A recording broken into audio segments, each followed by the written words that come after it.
it appears that I may be one of the most inconsistent YouTube channel humans out there. My intent was to put a video out, I don't know, like last week, or maybe it was 2 weeks ago. It's now October. You know, life gets away from you sometimes, and the good news is that there is enough grace for you to just be a hot mess. So without further ado, here I am back with a video.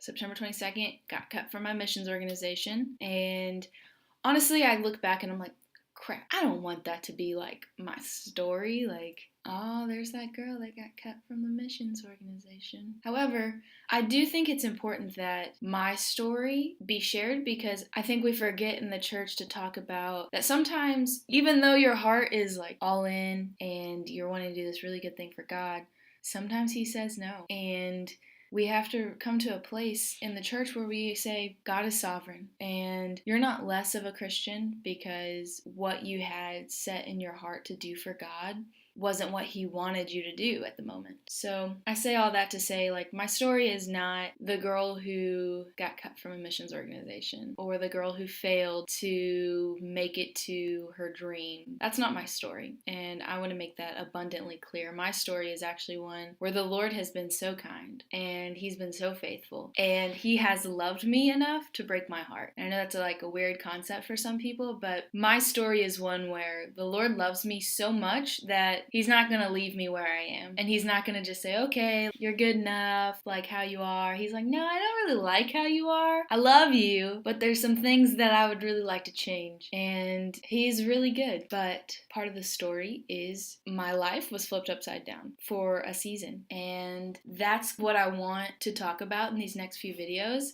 So we are going to spend the month of October on seasons of waiting, and what it looks like to grieve healthily, what it looks like to surround yourself with good community, what healthy vulnerability looks like, and pretty much the whole thing is just going to be about how good God is, even when times are real crappy.